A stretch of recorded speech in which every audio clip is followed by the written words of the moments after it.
Ladies and gentlemen, welcome to the Lone Stars. We're here at the Texas Motor Speedway for tonight's running of the SimPossible Racing League Truck Series on Monday nights, and only 2 races to go in this campaign.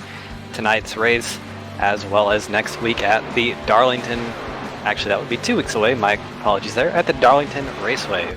But I'm Cameron Rich with Carlos Costa in the booth and manning those cameras as usual. And this is a series that is getting down to the wire. We only have 2 races to go, like I just said, and definitely the points situation is looking very interesting. Kyle Zimmer is your points leader by 17 markers over Kevin Paskowicz, and then about 37 back to Fernando Matos. For the further drivers back from him, Alan Capers, Billy Wise, Nate Catilla, that's going to be a hard task for them to catch the driver of the 25.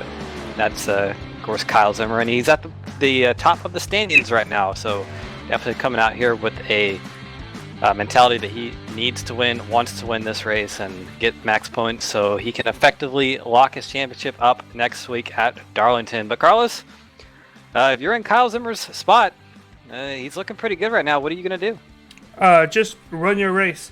But most of all, I kind of want to go back and call you out on a campaign. Is that what you call this? A campaign? Yeah, a campaign, like a long journey, you know. We'll check the dictionary for whether I use that term right or not, but either way, there is the driver in question right there, Kyle Zimmer, out on the racetrack out to make his qualifying laps. Stay below that apron until the backstretch. You don't want to get a penalty from iRacing for violating that blue line rule. You're going to see the blue line coming up right here, right in front of his truck. You want to stay under that. You can go back up on the racetrack as he sees fit. But probably going to take the high line through turns 3 and 4, get as much momentum up in that truck as he can. You see him up about a lane from the bottom of the racetrack. We saw him up. Looks like he's disappeared from our session. And there's Nate Catilla on the screen right now. That very nice looking camo, black, orange, and white and gray. A lot of colors on that truck right there. Sponsored by Roll Film Productions, and he was pretty good in practice. I believe about P6 on the time charts. Everybody was about 2/10 behind Kyle Zimmer. Kyle Zimmer ran a 29.520, and second place Chris Roberges 29.747, and the rest were 7s and 8s back to 31.5 for Johnny Berardi. So that number 25 very strong out here tonight. We'll see what Nate Catilla can do on his qualifying run. Here's Chris Roberge out on his qualifying run. He was second in practice, so we'll see what he can do. Maybe get a front row start or a pole. Yeah, this is Chris Roberge's first race in a new team. He's now joining up with Kyle Zimmer in Prototypes Racing, as well as we actually have an announcement from Kyle. He's saying he's excited for tonight to have Chris Roberge joining on board with the team. With him, Dave Wilson will debut with the team as well on Wednesday nights. He unfortunately could not make it to tonight's race, but looking forward to see how Chris Roberge will do with his new teammates. Yeah, and of course that means the Illumius Racing, the Team Canada, as I called it before, consisting of Dave Wilson and Chris Roberge, 2 Canadians in the league. I guess that is no more, so all of those drivers now on a team together, and that is a pretty good team, if I must say so myself. Kyle Zimmer, Chris Roberge, Dave Wilson, all drivers that have a shot at winning every single race, so that is a pretty strong team to have. There's Thomas Wise on the racetrack right now, or not really on the racetrack. He was on pit road, having lost control out of turn number 4, but looks like he might not have actually crossed the start-finish line, so he might be able to go out there and retry his qualifying lap. Here's Fernando Matos, number 17 truck, on his qualifying run now. Has not posted a lap time yet. Yeah, actually, yes, he has. Yeah, 30.100. Nice round number right there. So currently 6th on the practice charts. But Carlos, I know you've raced this track plenty of times in your time. This is a very, very interesting racetrack on the iRacing service. I'm not going to say I like the new configuration that is in the real world, but of course we don't have that yet. But I think this is one of the lowest grip surfaces we have on iRacing. It almost feels like a little bit slicker than Atlanta at points. Would you agree with that? Oh yeah, I agree with that. Here's a quick little story for you guys to see. Chris Roberge going to try himself another lap. I got to be the in-race reporter for one of the early thru-ride racing league broadcasts in, I think, my second season in the league, and it was for this track, and I was excited. I qualified like fifth, and they asked me what I would do, and I'd be like, I was gonna take care of the car, go nice and easy, take it nice and slow. In the first lap, I went all the way up to second position, and I was like, oh, I got this. I got a chance to win. And then I ran out of grip, hit the outside wall while the camera was facing me, and I was so embarrassed and disappointed at myself because I said I was going to do one thing, and I didn't do it.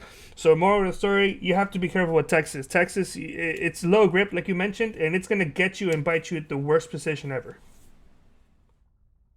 Yeah, it is a very old surface. I believe as far as this version goes, it was resurfaced back in 2000, I want to say. So about 12 years on the asphalt. And of course, in the Texas heat, which bakes on it all the time and makes it very hot and slick, this is a very tough track to drive. And I will say, if we do get a long run in this race, which I can't imagine we won't, this is an 80-lap event, these trucks are going to be all over the place, getting loose, tight, driving up the racetrack, driving down the racetrack. It's going to be something definitely to watch. But we are done with qualifying. We're going to get your grid sorted out here in just a moment. See your grid right there. Kind of a smaller field for tonight, 11 trucks on the racetrack, but either way, it's going to be a good race nonetheless. On the pole, number 25 of Kyle Zimmer, your points leader, starting off tonight's race in the best possible position he can, and to his outside, new teammate Chris Version, the 98, Carlos. Yeah, in third place, we have Kevin Paskowicz with Adam Capers on his outside. Pair of Chevys on row number 3. We've got the number 4 of Nick Illa and the number 17 of Fernando Matos. Last driver to put up lap time is Johnny Berardi, and Cam will take the rest. Starting 8th, Tom Johnson. 9th, Billy Wise. 10th, Thomas Wise, the elder of the Wises. And starting shotgun on the field, like he does all the time, Mr. Non-Qualify himself, Brian Lohead. Will not stay there very long, I can't imagine, but just doesn't like to qualify. He likes to come from the back and make it a little bit more fun. And I can't say that I disagree with him, because it is more fun when you have to pass cars. But there's your entire field from the chopper cam, I believe. And you see all 11 trucks on the racetrack right now. All right. One quick thing I do want to mention is somebody that from the chat, GOM1600 mentioned, and by the way, you're not being a stickler. If we mispronounce something, please let us know. The actual pronounced way to say the racing team is Protege Racing. So I do apologize for that. English is not necessarily my strongest language, but sorry about that. We'll try to get it right next time. Definitely will make a note for that. We are going through turns 1 now on the initial pace lap. Just get these trucks warmed up and get everything sorted out. All these drivers probably thinking what their first moves are going to be into turn 1. Of course, this is a slick track like we were talking about, and wheel spin is something you have to worry about. Probably not on the initial start, I would say, but definitely if we get a few laps on the tires and a restart later on, all of these drivers are going to have to worry about wheel spin, but I don't think it's going to be an issue right now, but it is something to keep in the back of your mind for the duration of the event. But I think this is going to be a fun race. Texas always puts on a good show with these trucks, and definitely going to see some sliding around the track tonight. But the pace car is about to pull off onto the pit road in just a moment right there, making the hard left onto pit road. So the field in the hands of the flagman right now. Kyle Zimmer on the front row, and green flag is out. Looks like everybody gets a pretty good restart. The number 25 actually has pulled ahead of Chris Verge by about a car length already. And we'll see if he can keep that lead into turn 1. Should have no problem whatsoever. Chris Verge now under fire from the 27 of Kevin Paskowicz, who is on that inside line. That is the preferred groove, at least on the first few laps of this run. We'll see that outside line probably come into play after a few laps. Down the backstretch, looks like everybody is sorting themselves out already. First side-by-side battle for fourth with Nate Catilla and Alan Capers. Alan Capers on that outside line. Nate Catilla on the inside. He's going to get the position out of turn 4 pretty easily. Yeah, all these drivers so far have gotten single foul within the first lap, so we're not going to expect to see any side-by-side racing. Could possibly lead to caution, at least not right away. That being said, it looks like Kevin Paskowicz is getting a really good drive out of the corners. I've noticed these last couple corners compared to I'm sorry, I clicked on the wrong driver. Compared to the 25 of Kyle Zimmer, I was freaking out there for a moment. So it's good to see that already right off the bat, while we are single file, some of these drivers are trying to either save tires and or get themselves in a position where they can run the rest of the race. And take note of the different lines we see. That number 27 of Paskowicz was running a higher line through 1 and 2, but he's going to make the move off of turn 2 on the inside, trying to get that momentum that he gained in that line to do something, and he's going to have the bottom groove in through turns 3 and 4, but Kyle Zimmer's fighting back on the outside line. He said, no, thank you, I'm not going to go down that easily. So off turn number 4, side by side for the lead. Who's going to have it in the line? I believe Paskowicz nipped him by just a little bit. I don't know, it looked to me like Zimmer, yeah. Oh! Yeah, 10 thousandths. Ooh, some contact there, I think, in 1 and 2. Kyle Zimmer got booted up the racetrack, and he's going to get back in line behind that 27. Probably not too happy about that on lap number 4 of this 80-lap event, but the truck is going to be fine, and now he's going to have to deal with that number 98 of Chris Roberge from behind. Chris Roberge going to dive down the inside line, try to get that run through 3 and 4, but that outside line is very good off turn number 4. You see right there, Kyle Zimmer using that momentum to his advantage to stay ahead of the 98. Now he's going to try to run down that 27 in front of him again. We're also seeing the 4 of Nicotella getting passed by Alan Capers, or pardon me, we didn't see that, but we've noticed that he got passed by Alan Capers. As Alan Capers just hit the outside wall, that's not going to be good for his truck. And in this type of racetrack, Cam, I really do think that any type of right side damage could be significant. Yeah, that right front fender is a little bit caved in. Actually, you see the right front fender, so it is quite significant. That definitely is going to hurt that truck a little bit. Like you said, this is a very aero-oriented racetrack. You are seeing speeds up to about 180, 181 miles an hour around this racetrack, so aero definitely a factor, and that's going to hurt that 13. So he's going to have to ride it out until we get a caution, or if his first green flag pit stop comes, whenever that comes. But a bit further back in the field, here's Brian Lowe and Tom Johnson going at it back to the battle for 5th here. Nick Cotillo leading Alan Capers and Fernando Matos at the time being that number 13. Probably going to be falling back, though, at least behind the 17 and 4, I would assume, because that truck is going to start wearing its tires a little bit more, and it's just not going to drive like it should with that damage on the right front. You see it right there, sliding up out of turn number 2. Ooh, Nick Cotillo looks like he almost got the wall there. Yeah, probably just in that aero wash. Something, well, you may not have heard from your end, but from my end, the 17 was also exiting. He was backing off the throttle as he was exiting the corner.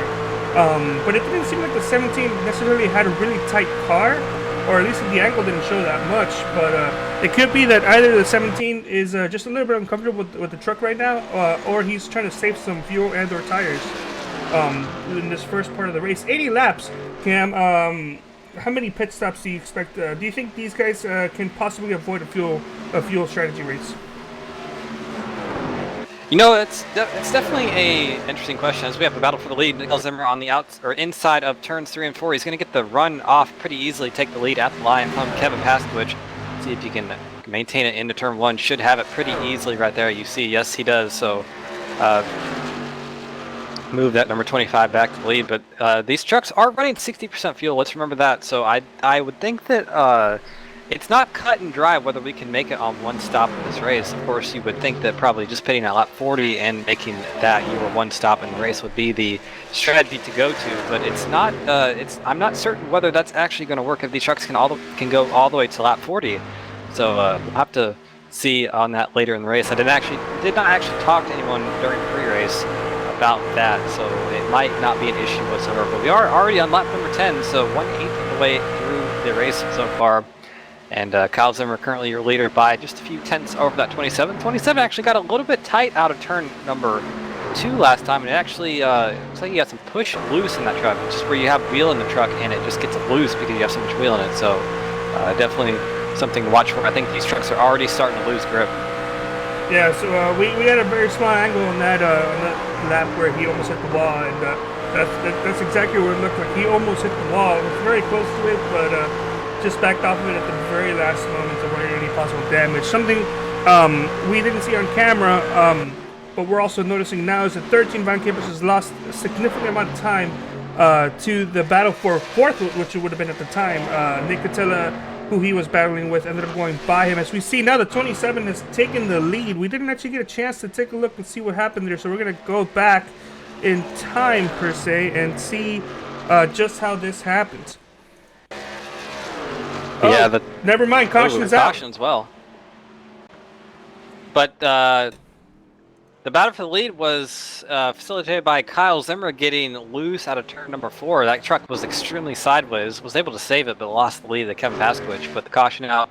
There's Thomas Wise, who had some issues in turn 4. Ooh, nose it in the wall. Johnny Berardi having to take evasive action right there through the grass. No harm, no foul for him, but that number 1 definitely going to be damaged quite a bit. He's going to take a fast repair on the pit stop. But one driver who is probably happy to see that, Alan Capers, he's going to be able to get that damage on his truck fixed up, and you could definitely tell it was hurting him a little bit there on that run. Yeah, something that we saw there in that replay, it looks like Thomas Wise was backing off in the corner. And then before he even got to the apex of the corner, the truck started getting loose, and just was never able to fully correct it, and ended up overcorrecting it into the outside wall. So it's a shame, brought out the first caution, but Thomas Wise will have the fast repair, waiting for him to repair that damage if he chooses. And I'm assuming the 13 will also elect to repair that damage. We've already gone 13 laps in. It's should be a relatively short race unless we get a bunch of cautions, but. Yeah, I mean, at this point of the race, I would probably get a fast repair if I was a 13. Yeah, absolutely. There's really no reason not to. These drivers do have 4, and working lap number 14 right now, about to be 15 next time by. We're gonna be about lap 17 when we go by green, so that's gonna be about a quarter distance right there. So I think he will be just fine doing that. But see pit stops for the field right now. I believe everybody on pit road probably going to go and take 4 tires. I don't think we're going to see any 2-tire stops, but we will wait and see on that. And the battle off pit road, Kevin Paskowicz nips the 25 of Zimmer at the line. He came in first. He's going to come out first, and looks like most of the rest of the field are going to come out where they came in. I don't think we're going to see too many cautions out here tonight. So why don't we go ahead and try to get a word with the 27 of Kevin Paskowicz, because this is going to be a very quick caution. All right, and I think Cameron Rich is caught up with the 27 of Kevin Paskowicz. Is that true? Yeah, I got him right here. A driver of the 27 right here. You got a copy? Yeah, guys, how's it going? It's going pretty good. Just wanted to ask you a few questions at this stage in the race. The track looks a little bit slippery out there. How's it feeling for you? Yeah, it's pretty slick. It's not horrible the first few laps, obviously, fresh rubber, but it gets progressively twitchier the longer you go. So it could be interesting. I don't know if it's because the track itself's getting cooler, so I don't know if it's because we're putting down rubber and then wearing the tires out or what, but it's pretty fun out there. Definitely looks like, but it looks like you got the speed to challenge that 25 at the time being, but it looks like you're about to go green in just a moment. So we'll wish you best of luck for the rest of the race, and thank you very much for talking with us. Yeah, no problem. Thank you, guys. Well, he says what we saw. He says it looks slick out there, and it's probably going to be that way the rest of the race. All right, so about 13 laps to green flag racing, 15 laps in. What are your initial thoughts here of this race so far? It's going about exactly like I thought it was. You see some of these trucks having with tire grip and just grip in general, but some trucks saving the tires better than others, some not. And I think number 17 of Fernando Matos, he did not actually come down pit road, did he? So he's going to have to worry about tire spin on this restart. We're going to check for that as soon as we go green, which should be about right here. Pace car is off, and everybody down and away. Number 17, a little bit wiggly, but keeps it straight. Definitely could not get going right there. You saw that number 17 just not able to get the power down. There's some contact with the 13 and 98, contact with 13 and 66 in turn 1. Bit of a mess there. We're 3 wide for the lead. Kyle Zimmer on the bottom side. He's going to rocket out of the corner and take it for himself. There's Kevin Paskowicz as well as Christopher Burge. Number 17 definitely struggling on those old tires.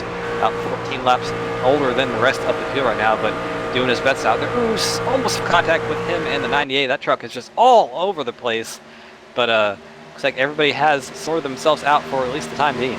Yeah, as expected, the 17 is struggling with those 0 tires. Well, four old tires, I should say. As we have some smoke up ahead, I believe that was just because the 25 is having a connection issue with one of the recent patches or builds iRacing introduced. When a car starts lagging, they start to bounce up and down the track, revealing a bunch of smoke. So, pardon us that we thought there was a wreck. That 25's internet connection is not getting better. He's popping in and out pretty badly. I would expect to see him maybe get a throughput disconnection if it keeps up. And of course, now that I mentioned that, it's staying pretty consistent now that I feel comfortable switching to his camera. There we go. We are able to see the 25 connection has stabilized. Maybe somebody decided to download something at the very last moment, or maybe it's just a small outage. But we got a couple positions, couple drivers going for, this would be a battle for 4th place between the 13 and the 66. Also, Billy Weiss is there to make sure that nobody gets a breather in case anybody decides to take a small rest while these two guys are going in action. Yeah, Alan Capers comes on the inside line of the racetrack right now. He's going to take the lead, or he's going to take that position from Brian Lowhead pretty easily through turns 1 and 2. But Brian Lowhead has a good run off of turn 2. See if he can make a move down the backstretch. I don't think he's going to have momentum. He's going to peek his nose to the inside, but Alan Capers is going to drive it into that corner a little bit harder than him and take his line away. Actually, the number 66 got a little bit tight, and he shoved himself up the racetrack. So lost all of his momentum right there, but looks like most of this field right now pretty settling out right now. That's not English. Pretty settled right now. Pretty settled. Yeah, that's what we're going for. We actually have a battle for 2nd brewing up with Pasquich and Roberge.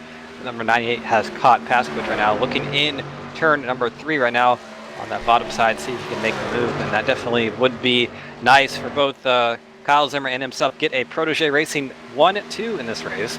So he's definitely going to want to get around that number 27 for the time being, but cannot make the move just yet. But the one truck of Thomas Y is down Perry Road. He's been there for over a minute now. I don't think that has to do with the initial accident that brought the yellow flag, but he's been there for a while now, and he's already 3 laps down.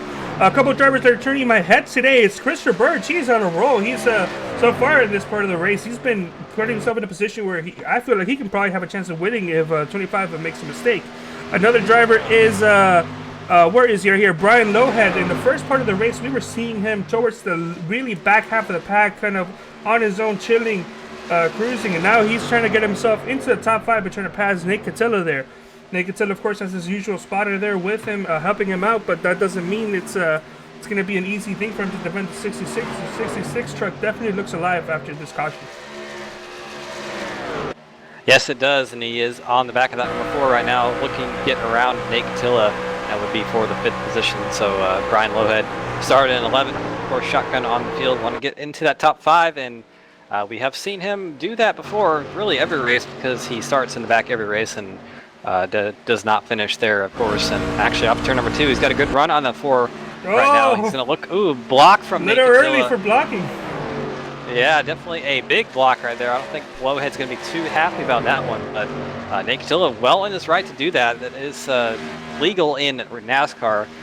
Johnny Berardi on pit road right there. You see some damage on that right front. I'm sure he popped the wall somewhere on the racetrack, and that probably is a little bit worse than we thought. But back here up at front, for 2nd place, Pasquich and Roberge still going at it for that 2nd position. And still going at it for the 5th position as well. But Lowhead and Nick Catilla, contact at 3. Both drivers sideways, and they save it. Wow. It's not over yet. Wow. There's your 32, Billy Wise. Billy Wise. He's not going to let anybody rest, but let's go back and take a look at that. Just what happened there is, I think, was there some more contact? I could have sworn there was some more contact. Nope. Okay, my bad. Let's actually go back now and take a look and see just what happened. Okay, let's go on board to 32 and see these 2 drivers make contact in 3 and 4. I apologize. We have a wreck on the backstretch. Oh, never mind. We're going to abort that. Oh, it's number the 32 has no cautions. He hit the wall hard. Actually, yeah, race control throw the caution. Number 32 hit the wall pretty hard and actually barrel rolled, I believe. That truck smoking pretty heavily off turn 2. I think some contact with the 4 just pitched him into the wall right there. You saw that truck on its lid, all over the place, and a lot of damage there. Of course, you see the engine has it is not living anymore. Like, you know what time it is? And what time is it? It's gyrocam time. I ruined that joke. And our gyrocam definitely getting its money worth, or its overtime pay in these rollover accidents, and definitely something to see there. But definitely a pretty hard hit for that number 32, and it's a miracle that he was able to actually drive away from that at somewhat of a pace. Actually, number 17 Amatos is on pit road as well, smoking. So I'm not sure what happened there. but definitely a separate incident to the one that we're seeing right now. There's a 17. He's already smoking from the time that the caution came out. So something must have happened just a little bit before. He's still smoking there. Right here, he's good. Oh, in the front stretch. Oh. Yeah, right there. Just got a little bit loose off 4. Those tires, we were talking at the restart, those tires were going to be significantly disadvantaged compared to the rest of the field, and I think they just gave up right there. You saw that 17 just get loose, pitched into the wall, and not much he could do. Tires are a big deal here, so I don't think we're going to see 2 tires or anyone else try to stay out. As I say, that was Verge doing exactly what I'm talking about right now, but definitely you saw on the restart that number 17 went from first to last in about 2 laps on just pure tire grip alone. But still, pit stops here under caution. Once again, section of the race so far. Kyle Zimmer was your leader coming in, Kevin Pasquich second, and they're going to come out exactly as they came in right there. Alan Capers coming out third, Nate Catilla fourth, and Brian Lowhead, after not able to get going straight off pit road, he is going to come out 5th position. Yeah, it's very interesting to see Christopher Birch staying out, especially in a race where I really don't think we're going to get too many cautions after this. It's very possible these drivers can go the rest of the way without getting involved in a caution. But I believe we have caught up with the current race leader to see what's going on. Yeah, I got him right here. Christopher Birch, you got a copy? Yes, I do. All right, man. First race with the new team on the Protege Racing. Hopefully I'm saying that right. But looks like you're out there doing pretty well right now, coming into the pit road right now.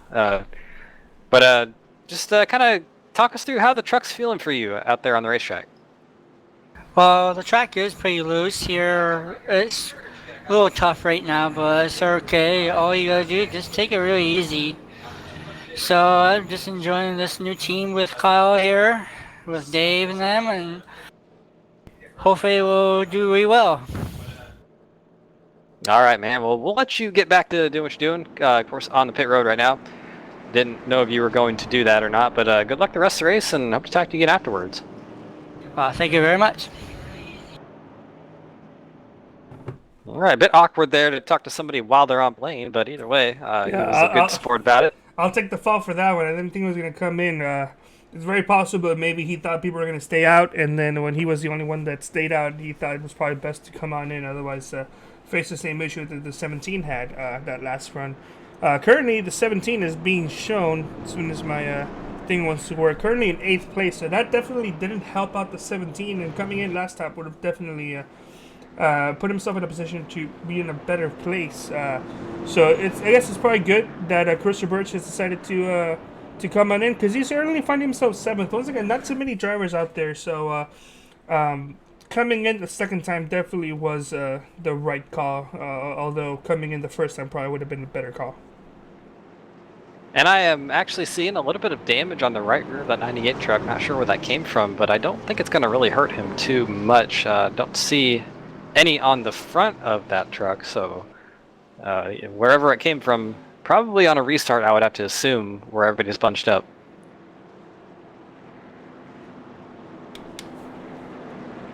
Okay, so we are almost going to be halfway there with the restart with about 9 laps to go, 10 laps to go. Right now, this definitely seems like Kyle Zimmer's race. Although a quick mistake could allow Kevin Pasquich and Christopher Birch, if he can catch back up in time to get that win. But I don't know what you think about that. Yeah, at this stage, I really wouldn't count on anyone, especially that number 13 of Alan Capers, as well as Christopher Birch. Like you said, we've seen them do some things before and be able to capitalize on others' mistakes. So we know Kyle Zimmer's good. Definitely, he is your points leader for a reason. So it will be hard to beat him, but I think we have plenty of laps left to see what happens. But speaking of that, pace car making a hard left on pit road field in the hands of Kyle Zimmer once again.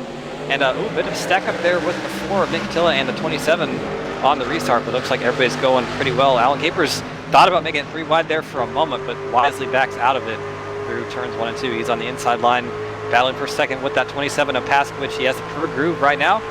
And off turn 2, he's going to take that position away from Pasquich and try to run down that 25.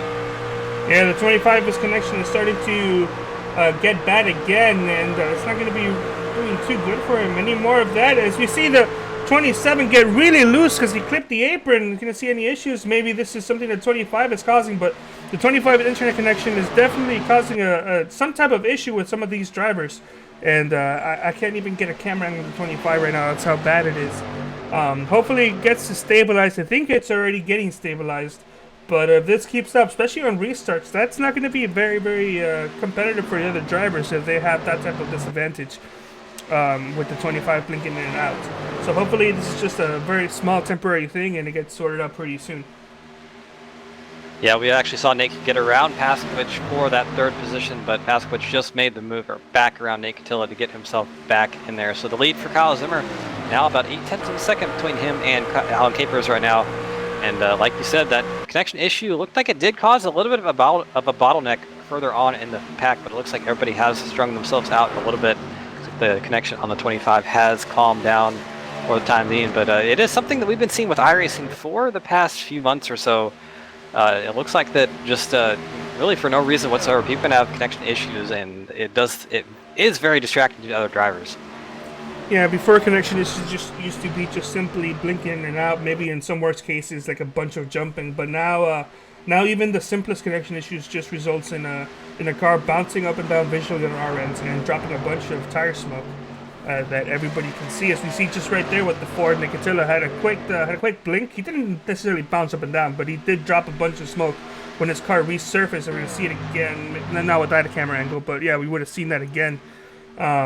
So that's actually a huge issue, not necessarily for the road guys, although it can cause issues there, but for the oval guys, especially in smaller tracks or in super speedways like Daytona or Talladega, where the moment you see smoke, it's very safe to assume there's going to be a big wreck. So I've been seeing on the forums a bunch of drivers saying that they've had to change the way they drive some of these races to the point where they stopped like giving up positions and slowing down and just hope that there is no wreck, and then end up getting involved in actual wrecks and tanking their SRs or iRating because of situations like this. It's kind of like crying wolf.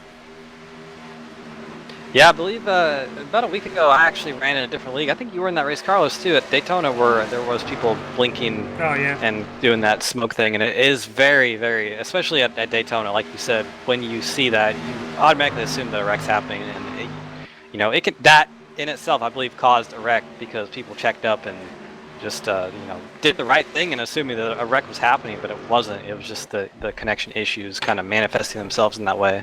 Yeah, I was there that race. I remember because I was one of the drivers that actually stopped and pretty much would have lost all of my positions had the caution not come out. So we also want to give a quick moment to all the people out there commentating on our races. We have, of course, Kyle Zimmer, who hopped in at the very, very early parts of the moments. Of course, he's not commentating right now because he's leading the race. We also have GOM1600 correcting me on Protege Racing as we have a caution. Billy Wise, once again, crunched up against the outside wall. Yeah, some troubles for that 32 in turn number 1. Ooh, hard hit. I was just watching the replay, but you'll see it here in just a moment. Oh, I've done that. Yeah, it just looks like he got a little bit too high on entry and pitched the car into, I believe, Fernando Matos involved as well. Very hard hit for that 32. Definitely going to need to take another fast repair, but we are halfway in about 4 laps time, or actually we should be halfway. 2 laps time. Yeah, I was looking at the wrong interval right there, but you see that hit for 32, very hard. Looks like something we've seen in real life too. I'm pretty sure we've seen a wreck like that at this racetrack before. Let's go on board the 17 and just see how it looked like on his end. Couple tenths down the racetrack right now. You see the 2 just getting a little bit out of shape and into the wall, back down, and nothing we can do. I don't actually know if there's any contact there. No, there was contact for sure. But there's no damage on the 17 truck, so it might have been a bit of a netcode issue there, or not really issue. That's a good thing if you're Fernando Matos. Oh yeah. Destroyed the truck, but there's definitely no visible damage on that 17. Yeah, if you can take a moment where you just go through a driver, especially where they're wrecking and you just go through them, That's just like some sort of like maybe like divine intervention where it's like you should have definitely gotten wrecked, but you didn't. You just phased through it. I've been very very lucky many times, and then I've been very very unlucky many times as well.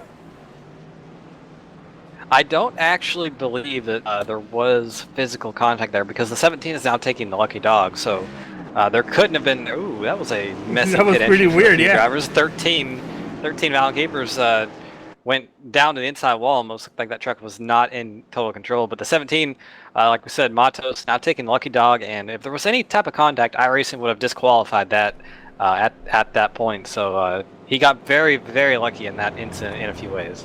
That's true. Going back to what I was saying originally, to people commenting on the chat, we also have Grassroots Sim Racing AC13, one of the Alan Capers' favorites. So Alan Capers is currently running in third place, but we'll see if the 56 can go down pit road. Yes, he will. So Alan Capers is currently going to be running in second place. So I'm sure he's going to be very, very, very happy there. Of course, Will Wursler. Everybody, well, we can see Will Wursler on the chat as well. He's saying that. Because he doesn't have anybody to work with or root for on the Monday series, because Tanner Sharp, his driver, is not running on Mondays. He's pretty much pulling for anybody who who isn't winning, which is actually a lot of people from what he is saying. So, well, Worcester pretty much is the best odds at choosing a driver who will win tonight. I still think it's probably Cal Zimmer if he doesn't make a mistake, but we'll see what's going on. And for this onboard, we're actually going to go on and listen to the Nate Catilla spotter go on board for this restart for a couple of laps and hop back into broadcasting, commentating. So we'll see just how Nate Spotter handles callings at Texas Motor Speedway. Yeah, Nate Catilla, actually one of the only driver right now who has a real life spotter. Of course, that's Wayne Lowe. I'm sorry to cut you off. I apologize. I completely forgot that it's Alan Capers' wife who runs that account. So my bad. I apologize for that. Also, don't talk to Cam. Anyway, Cam, go ahead. Yeah, throwing up jokes up here in the booth all the time. That's why I love commentating with you, Carlos. It's never a dull moment up here in the 3Wide TV booth at all. We'll see if we can get a word with somebody if the pace car lights decide not to go off, and they do. So we're not going to do that. Good thing for us, because that's more racing, but we'll have to wait till next caution to get another word with somebody. You see number 1 of Thomas Wise taking the wave around to get one of his 3 laps back, so he's going to be 2 laps down now. So yes, once again, we're going to go on board with Nate Catilla. For a couple laps, we're going to be radio silence on our end, but you guys will be hearing Nate Catilla's real-life spotter in action here at Texas. And Nate Catilla is doing pretty good here in this race, so it should be a very, very lively call, and seeing how the way he tells Nate how to drive and what the other people are driving around him.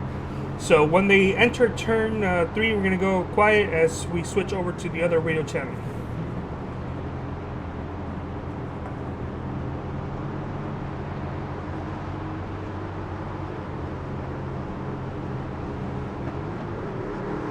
We're down to 8 on the lead lap.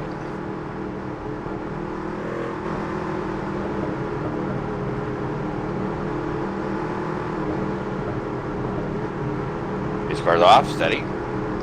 Steady. Steady. You blinked out. Blinked out. I lost you. Green, green. Inside. 98 at your fender. All clear. All clear. All clear. We're behind you by 1. 1.5, no pressure. 1.5, no pressure. Racing real heavy for the lead. 1 long, go high, go high, go high. Middle of the racetrack, middle. Stay middle, stay middle, stay middle. You're clear of all of it. Keep digging, caution's out.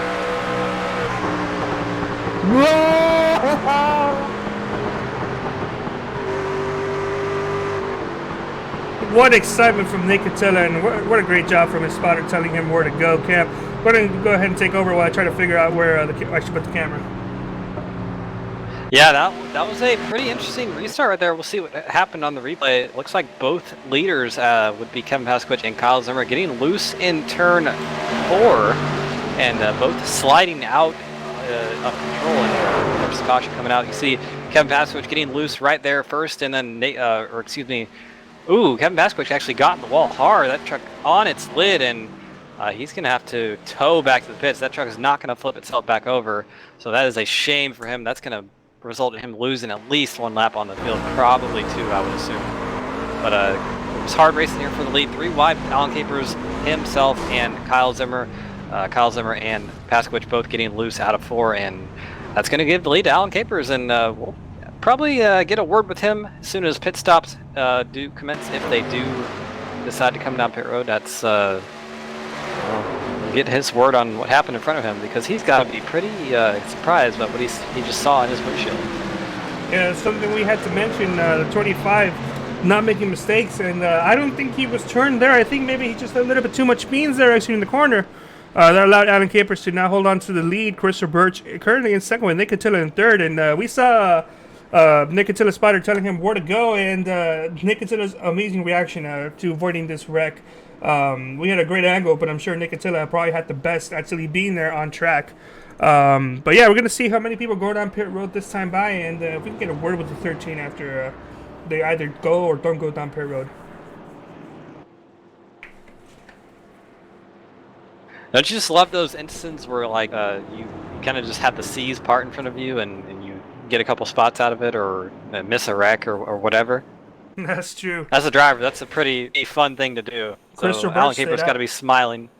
Oh, a lot of people decided to stay out this time by. So people who aren't smiling right now is probably Alan Capers, because considering 25, I probably would have also gone down pit road after.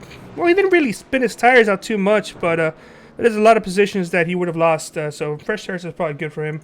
Christopher Birch staying out, Nick Attila staying out, Fernando Matos, Tom Johnson, Johnny Berardi, all staying out. Kyle Zimmer, Alan Capers, and Brian Lowhead currently in pit road, as well as Kevin Pasquich. Actually, no, Kevin Pasquich is no longer in pit road, but he is currently 1 lap down.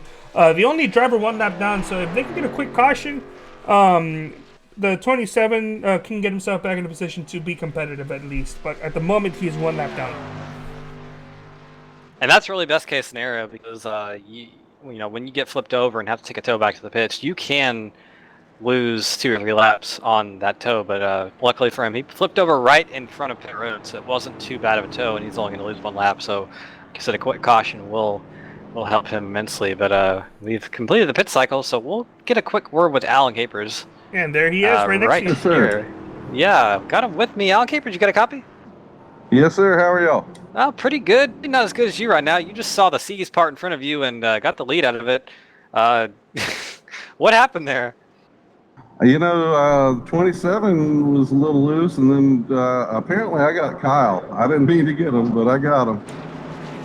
Well, either way, you got the lead out of it pretty for a moment there, but you decided to come down pit road. But just kind of tell us real quick before you go back green, how the track's feeling for you?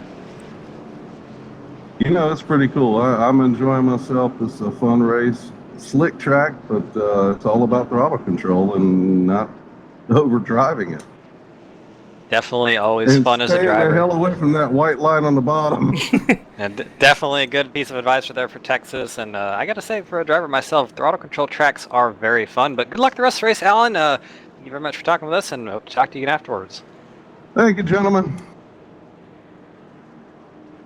All right, well, we've heard from everybody so far saying it's pretty slick, so I'm going to go ahead and assume it's pretty slick out there. So right now, your leader, Christopher Birch, did not pit on the last sequence of pit stops, and neither did most of the field up there. Yeah, so top 4. Go ahead and get started for this next restart. Working our 4th caution, I believe, in the night. So pace car is off.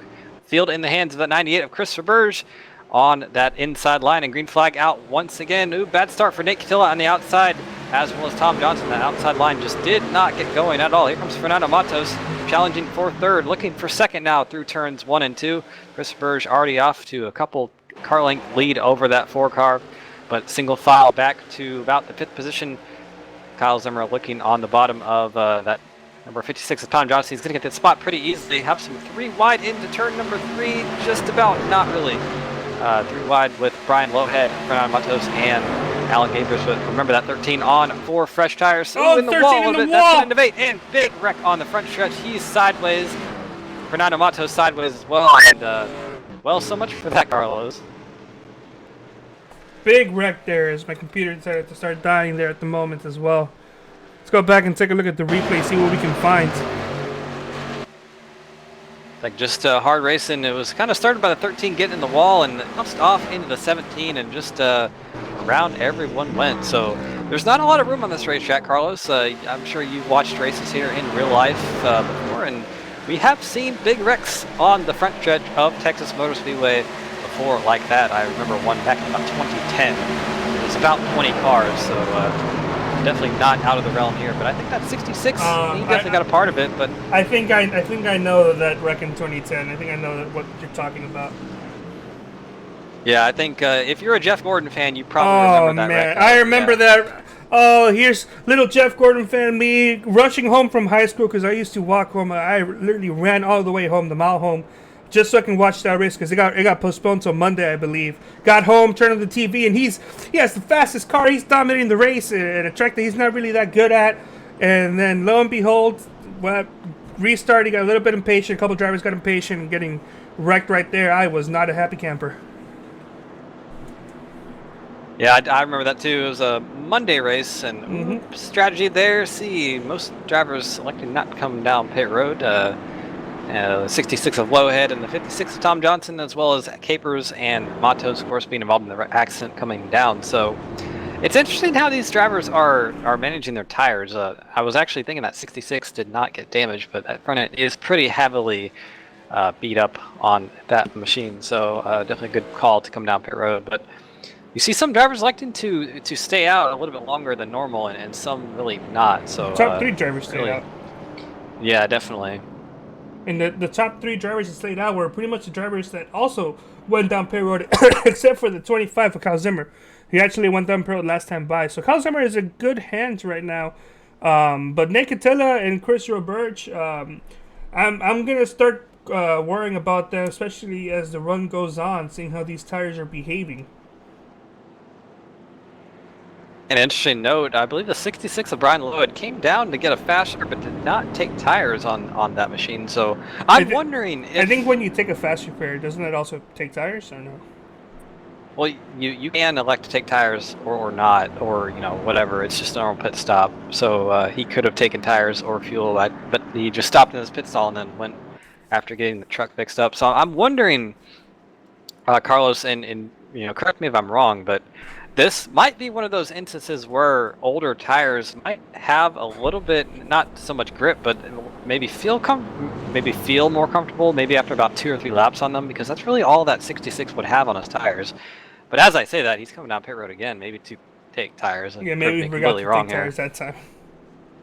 Yeah, and they're jacking the 66 up. Yeah. So completely ignore everything I just said because I was completely wrong. Yeah, the only time I've ever experienced what you're talking about is in like street stocks and modified to a degree. I've never had that type of feeling on any of the top 3 cars or the K&N car.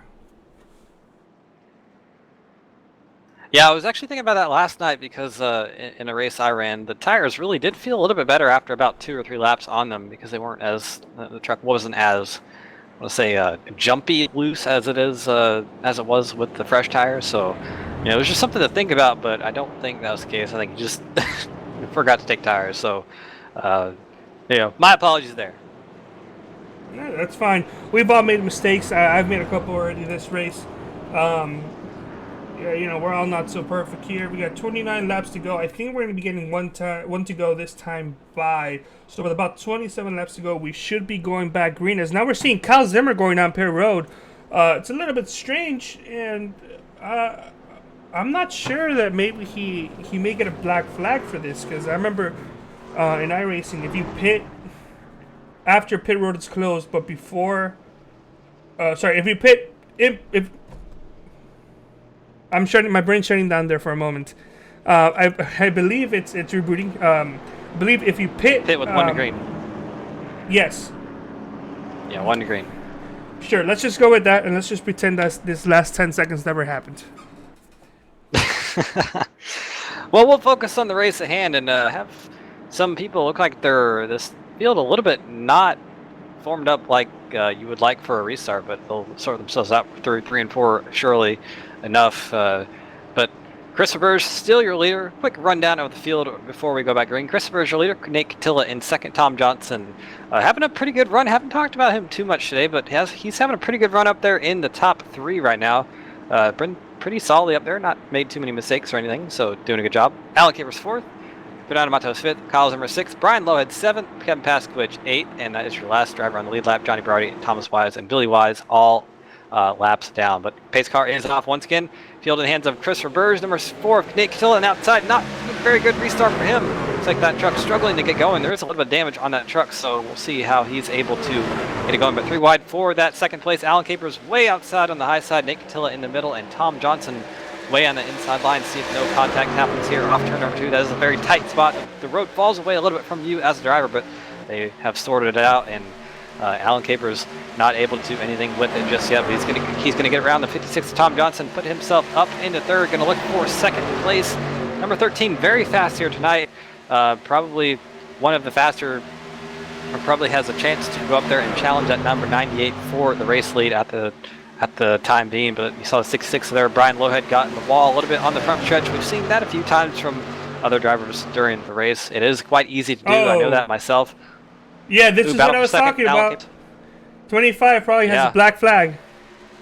And that's going to hurt his chances for the race win immensely. And like you said, Carlos, if no mistakes happen, that 25 was probably the favorite to win. But a mistake nonetheless, and he's going to be at least 1 lap down when he gets out of the pit road. But definitely not something we see out of Kyle Zimmer a lot. You don't typically see him make mistakes, especially to that nature where it really could have been avoided. 13 smacked the outside wall in the corner, but yeah, I learned that the hard way, that you can't enter pit road on a closed pit after everybody has gone down pit road when you haven't gone down pit road. I nailed it that time, I think. But I've learned that the hard way, and if Kyle Zimmer hasn't learned that yet, or maybe he forgot about that, he sure isn't going to forget it now. That's going to be embedded to his brain if he is aware of what has happened. And here comes Alan Capers around naked for that 2nd spot. Got a good run through turns 1 and 2. You saw that 13 arc the corner way up high and just get that momentum, shoot the truck down low. And, you got to avoid the apron. Nick Tilla. Oh no! Pretty easily. Oh no! Ooh, yeah, loose for the 4, sideways out of 4. Can he save it? We've seen him drift, king it other times and through the grass, but still fighting to hang on to that truck through pit road, probably in the outside wall. Pretty hard. No That's caution. I don't believe that's going to be. Caution's out. Oh, yep. But I think caution's out for Thomas truck. Wise. Maybe, I'm not sure.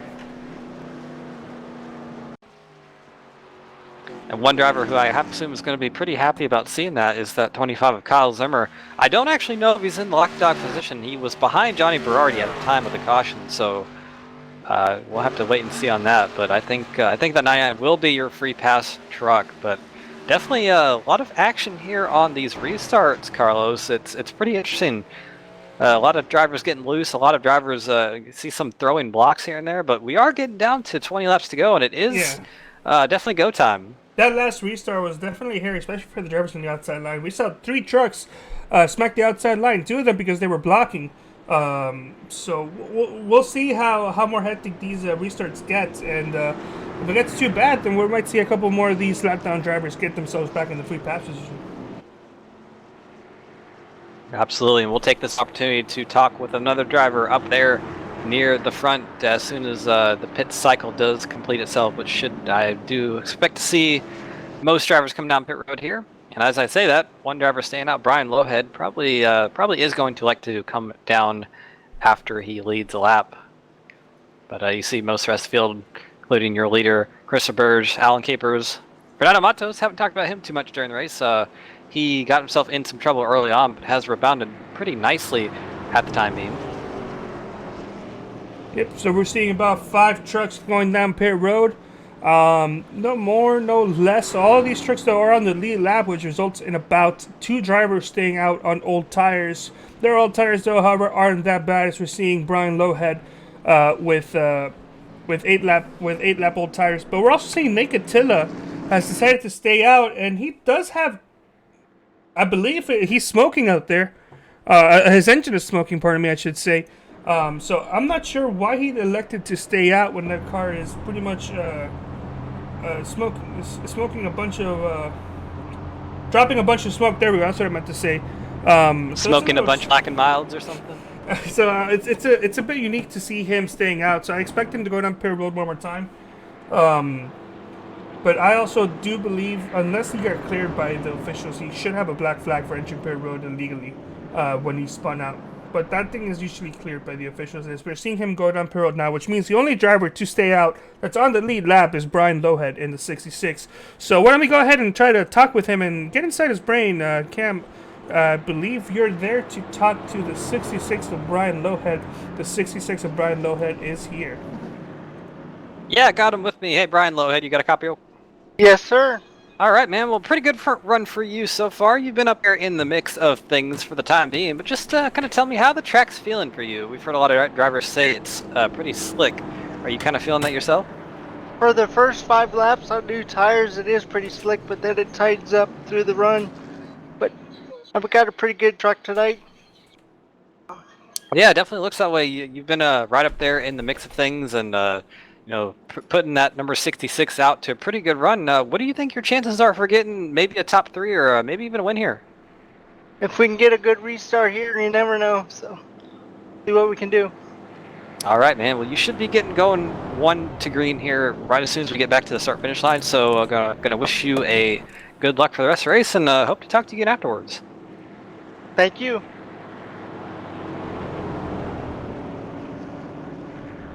All right. Okay. So now we saw the 25 of Carl Zimmer put himself in a very unfortunate position, and we see a couple new challengers at the very top. We got Brian Lowhead, Alan Capers, Christopher Birch, Fernando Matos, and Kevin Paskowicz in the top 5. Who do you think has a good shot at winning this?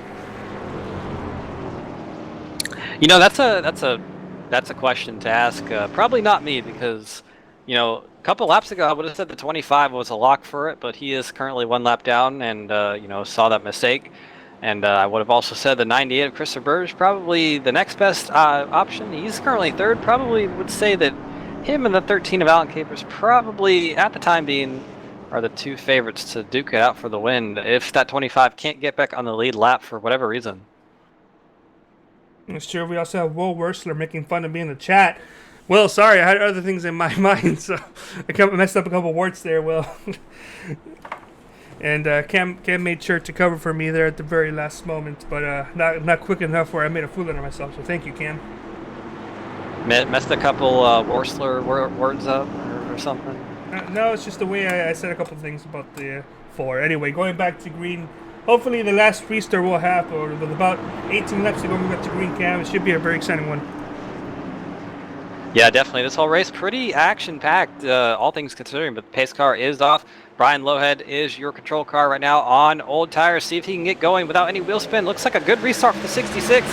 And everybody away clean and green for the last 19 laps of this race. Into turn number 1, single file for the top 3 cars. The battle for 4th with Fernando Matos and Paskowicz. Paskowicz going to take it pretty easily through 1 and 2 on that inside line. Of course, the preferred groove on the first few laps of the race through that corner, but looks like we have a battle for 2nd and potentially the lead brewing up here. Alan Capers looking high side on Brian Lowhead through 3 and 4. Looks like he's going to drive it up there on the outside of that 66 and try to use that momentum to his advantage at the line. Brian Lowhead still retains the lead, but that 13 is definitely fast, and we know that Kevin Paskowicz is fast himself. He's gotten himself back on the lead lap after flipping over on the front stretch. 4-car battle for the lead here. That's Lowhead, Paskowicz, Alan Capers, and Christopher Burge. And don't count out that 17 of Fernando Matos. You see him right there, that blue and red 17 truck who is in the mix. Ooh, very close there through 3 and 4 with Capers and Lowhead. These guys are not giving each other any room, and they should, because we are down at the tail end of this race. 17 laps to go. 1 and 2 still battling for the lead. Alan Capers and Brian Lowhead. I think Capers is going to get it right here off of turn number 2. The 66 gave it the old college try, but those old tires just not holding up to him. Now he's under fire from Kevin Paskowicz into turn number 3. I think he's going to take that as well. Here comes Christopher Burge. That number 66 falling back a little bit. He's going to slot himself right into that 4th position. Not much he can do. Those tires just have given up on him. That's true. And a quick moment to Travis Sudama, who's asking where AJ is. AJ is currently moving right now, so he is unable to attend today's race, and possibly won't be there on Wednesday either. So unfortunately, I have to get in here and talk with Cam. Otherwise, it would have been Cam and AJ. But as you're seeing this battle here die out just slightly, I expect to see the 13 eventually pull away from the 27. But that being said, I wonder how the 13 is going to hold off in area Christopher Birch, because I think Christopher Birch definitely has one of the faster trucks right now. Yeah, definitely. We have seen that 98 front all day. Definitely has a lot of speed in it, but so does Kevin Paskowicz and Alan Capers, so it's going to be a fight for all these drivers. But here comes Christopher Birch on the inside of Paskowicz. He's looking low down the backstretch, but doesn't have enough momentum to make the move into turn 3, but we'll see if he can get a good run through the center, and yes, he does. Number 98 gasses it up in the middle, and he's going to get the run off the corner. So he definitely has the preferred groove into turn number 1. We'll see if he can make the move stick into 1. Yes, he does. So move that number 98 up to 2nd, and now he has to run down that 13 in front of him. That is not what Adam Capers wanted to see. He was definitely happy holding on to the lead and seeing the 98 and 27 battle side by side, and he was hoping that those two would battle side by side for a couple more laps. But now that the 98 has broken free from battle for 2nd place, and it's now slowly catching up to 13, Adam Capers has got to think of alternate ways to hold on to the race lead. We're going to see if maybe a couple different lines around the racetrack, or see what the 13 can do to hold off the 98. We're hearing the onboard, and listen, the 13 of Adam Capers is tight, but also it looked like the 98 of Crystal Birch really drifted up the track that time by. Yeah, you see the 13 kind of, he's arcing the corners a lot, which is what you want to do, really, if you're thinking about a long run, trying to save those tires a little bit. But we only have 11 laps to go, coming to 10 to go, so just over 15 miles left in this race. And it's going to be an interesting one to see what kind of philosophy of thought works better here. And let's not count out that 27. Of course, he is your 2nd place driver in points, and he is sensing a golden opportunity for himself. 17 points behind Kyle Zimmer coming into this event, and Kyle Zimmer now languishing back in the 9th position, still 1 lap down. And stuck there, yeah. And so Kevin Paskowicz really needs to make the most of this event, this race, and next in 2 weeks' time at Darlington, the only events left in this Truck Series season. So he's sensing a golden opportunity to gain some points on that 25 and potentially have a shot at Darlington. But the battle for the lead definitely heating up here between Capers and Roberge. Roberge has caught the 13 truck, and he's looking a little bit low in 3 right now. I don't think he's going to have the momentum to do anything for the time being, but is running about, he is running a little bit faster than Capers at the moment. Let's see, last time by, Capers a 30.237 to a 30.109 to Christopher, so about a 1/10 of a second difference right there.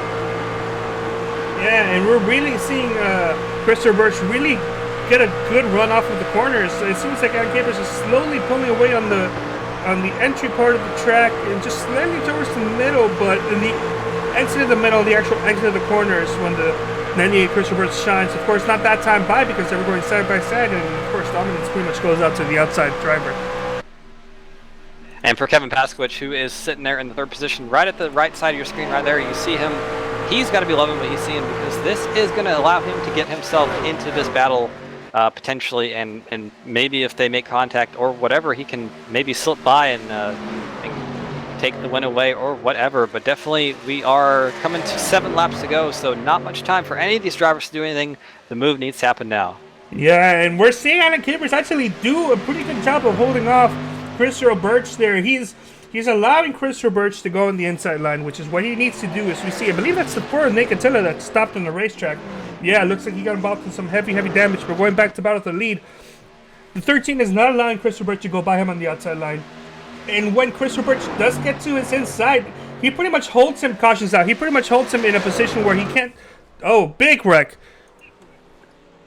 Caution out on the racetrack. Yeah, you see the involved there. Number 4 of Nate Catilla, as well as the 25 of Kyle Zimmer. So a bad break really goes worse for him, and if he has taken himself off the racetrack, I believe he might have blown the engine. But you see from the onboard of him, number 4 of Nate Catilla just in the middle of the racetrack. Nothing he could do there, and I think that's all she wrote for Kyle Zimmer's race.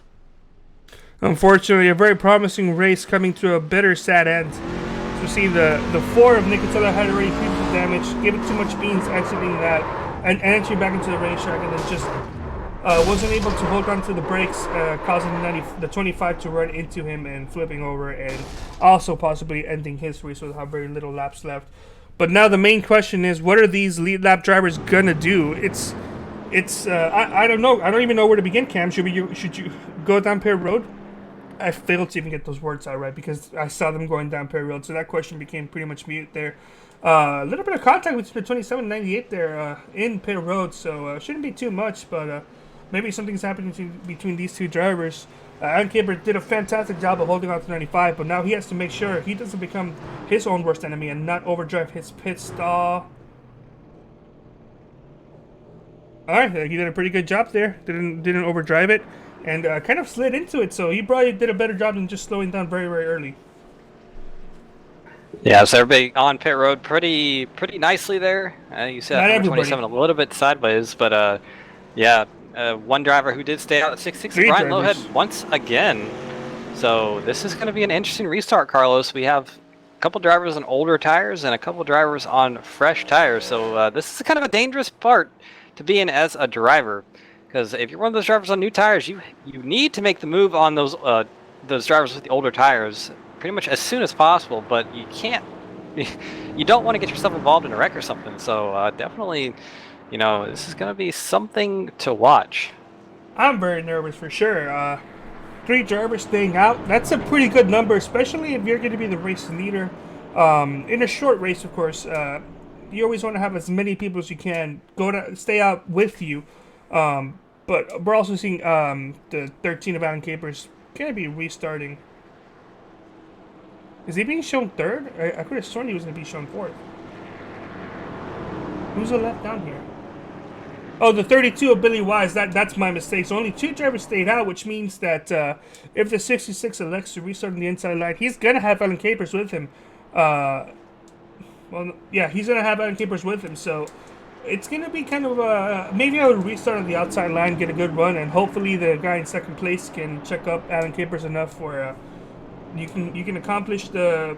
This could probably be a natural green-white checkered, wouldn't it? Yes, I would have to assume so. So we're gonna have about 2 laps to go on the restart. So yeah, it would be a green-white checker without actually being that. And I would not be all that surprised if we do see an accident here on this restart, just because of you have drivers at the front with old tires, and you have drivers behind them with newer tires. And Brian Lowhead did a good job the last restart, keeping that truck under control with those older tires. But now those tires are significantly older than they were the last restart. So he's gonna have to make sure to get that truck going on the restart as well as he can, because it's going to be a little bit tougher than it was last time. And you know, wheel spin, definitely something we were talking about a little bit earlier. I think the 66 is definitely in the realm of where that's going to be a thing. All right, here we go. 1 to green with about 3 laps to go. So we're going to restart with 2 laps to go. Then we're going to get the white flag, and then we're going to get the checkered flag. So this would be a natural green-white checker. Or at least it should be a natural green-white checker. I'm not sure how iRacing is going to score it. I unfortunately don't have the ability to check to see how they would do it here.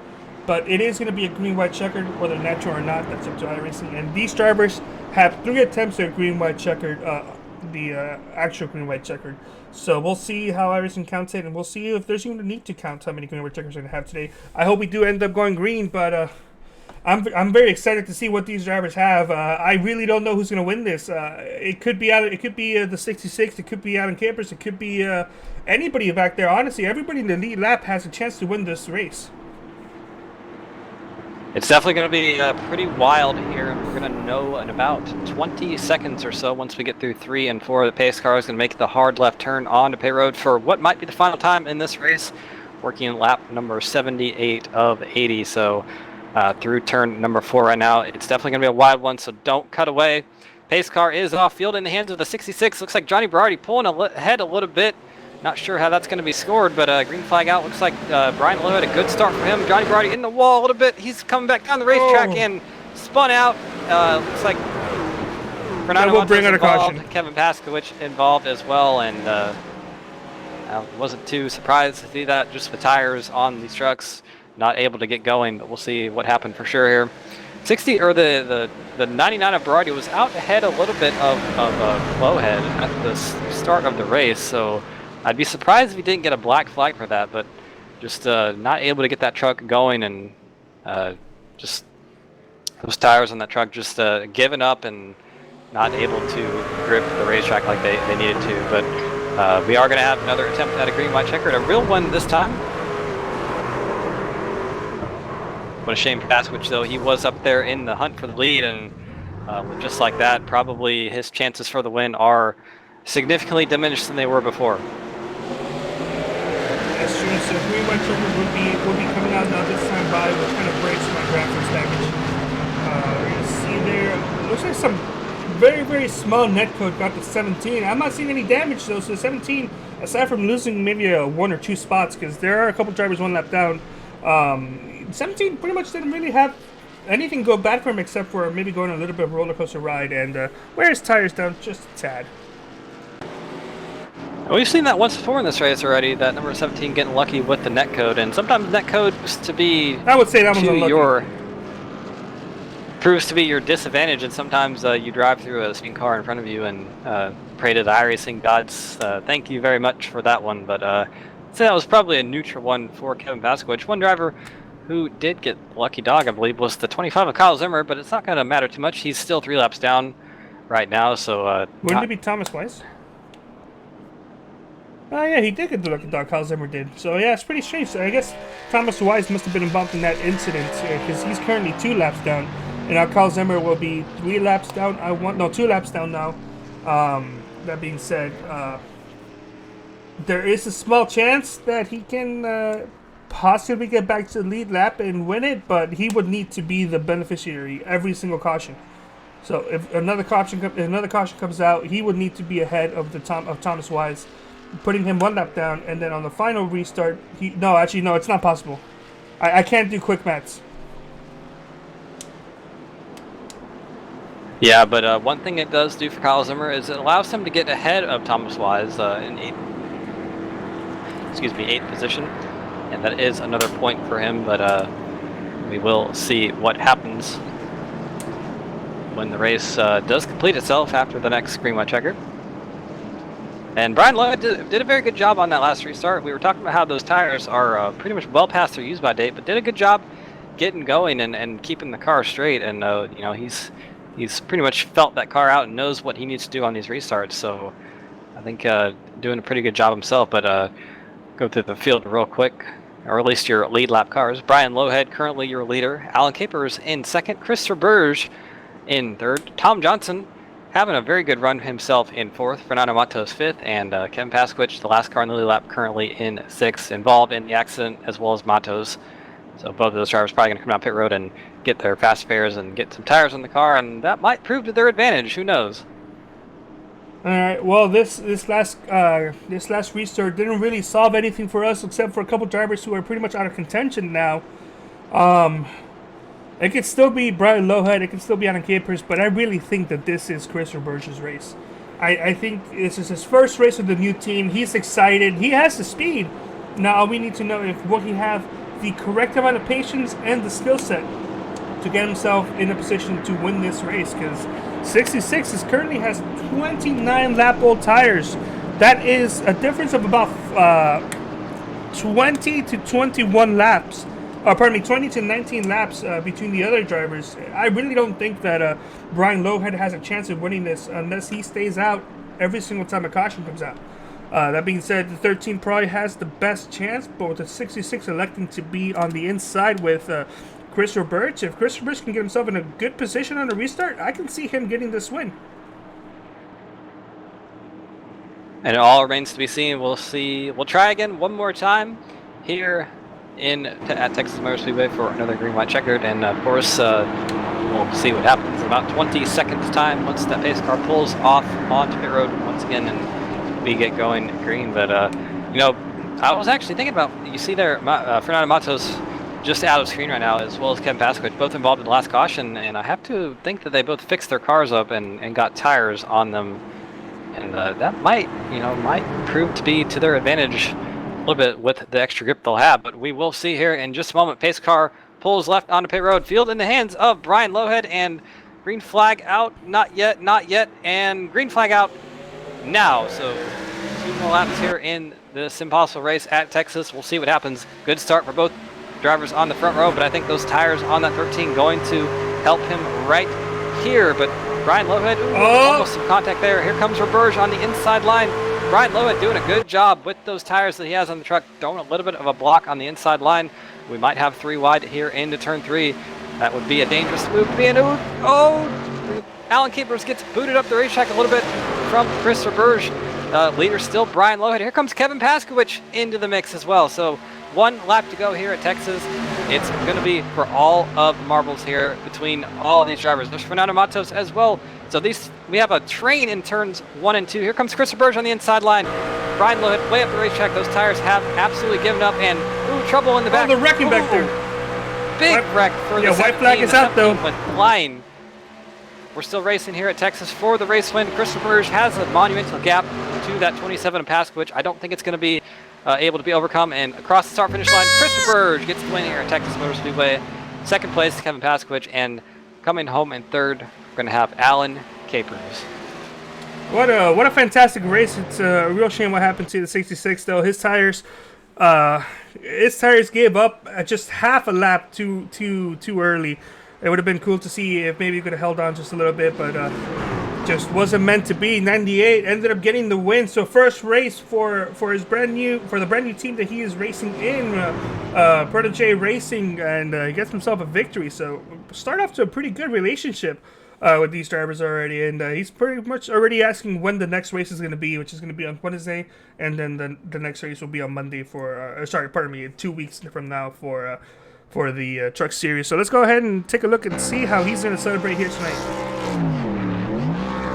Doing some donuts in the front stretch. And if I may ask, can we get a quick replay before we go to interviews? The 17's wreck on the backstretch, because that car went into the fence and immediately disappeared. So iRacing said, no, we're going to reset you back to the pits. And that was a pretty violent looking accident. Shame for Fernando. He was going to have a good run. But either way, he came home in 6th position. So I don't think, all things considering, not too much of a bad run after getting flung into the fence. But Chris Roberge doing some celebratory donuts here on the front stretch, and well-deserved win for him. Yeah, I'll try to see if we can get that replay just a little bit later. We're going to get that celebration going on right now.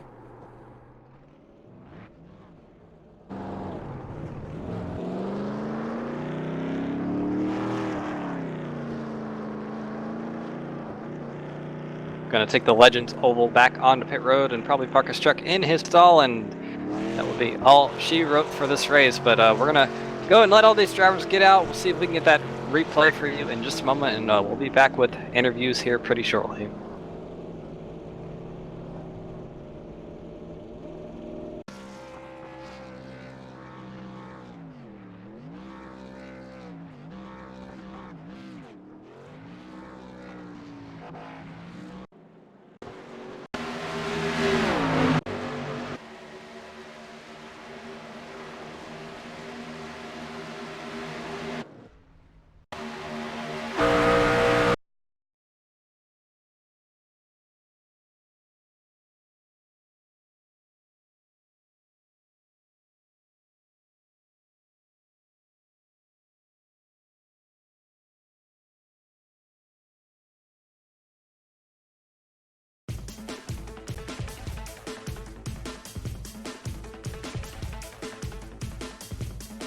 All right, ladies and gentlemen, welcome back to Texas Motor Speedway. We've just concluded tonight's event. I believe we have a replay of the last lap accident here on board with the 17 of Fernando Matos. We're going to show you what happened here real quick before we get talking to your race winner, second and third place. See if we can get this replay rolling real quick.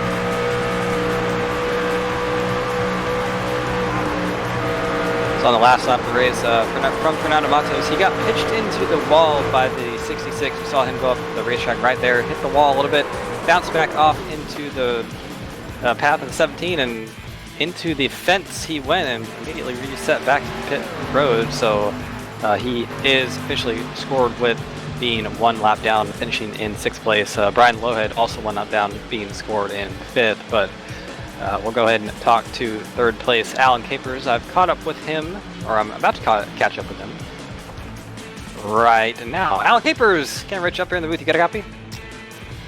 What's good, fellas?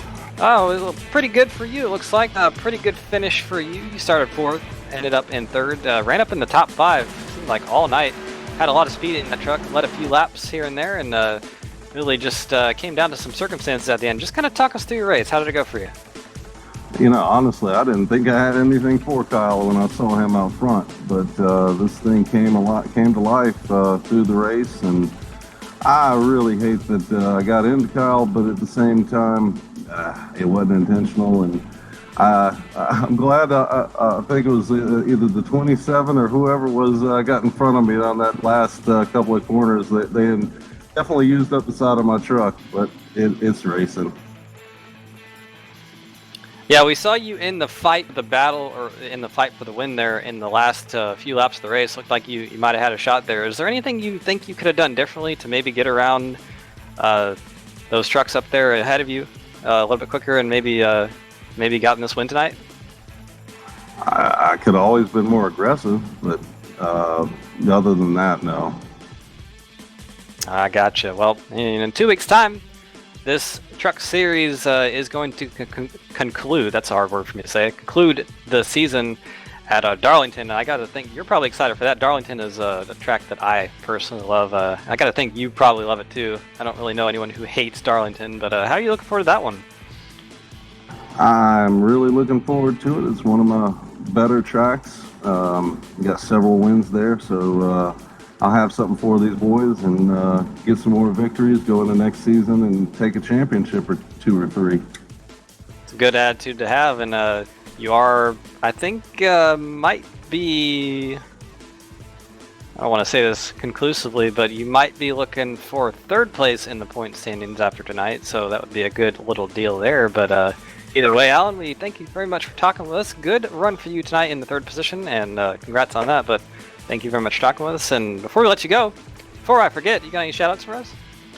Of course, man. You know, I got to put the queen at the top. I got to thank my beautiful and lovely wife for all the support, the love, and dedication that she has, and the way she supports me. I would not be able to do any of this without her. Next Level Racing, you got to thank them. If it wasn't for them, I wouldn't be able to run this well. Thrustmaster, thank you. And to 3 Wide, you guys are unbelievable. Without your support, without what you guys do, this wouldn't be here, and we wouldn't be doing what we're doing the way we do it if it weren't for you guys and Jeff. And I'm grateful, I'm blessed, and I'm looking forward to what the future holds for SimPossible and 3 Wide TV. Awesome stuff, Alan. We thank you very much for those kind words, and once again, congrats on your third place finish tonight, and we're gonna definitely talk to you again some other time. Thank you, gentlemen. I'm gonna go get into some debauchery now. Awesome. All right, that was your third place finisher, Alan Capers, and I believe Carlos has caught up with our second place finisher, Mr. Kevin Paskowicz. Yes, I believe that is Kevin Paskowicz right there. Kevin, are you here? Yeah, guys, what's up? Hey, Kevin. So you got a second place finish. I know you definitely want to go for the win, but second place probably is a decent alternative, especially recovering from a very big accident very late into the race. Getting second place is a huge accomplishment. So how was your night overall? It wasn't bad. Up and down. Track changed really drastically early on, so we had to kind of chase it around and try and figure it out. But yeah, it was right there. Really happy to come home second after sitting there a lap down with, I think, like before 25 laps to go on my roof going, well, that's it. But nope, really happy. Guys raced really good out there tonight, and it was a lot of fun. That's great to hear, Kevin, and I know you're definitely looking forward to wrapping up the season on a high note in 2 weeks' time at, I believe we're going to Darlington, right, Cam? Yes.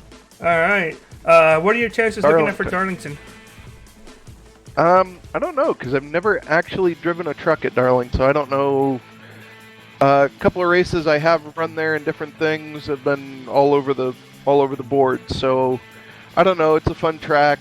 It's a really, really tricky track. So we'll see how it goes. I'm gonna have to make sure I get some really good practice in over the next week or two.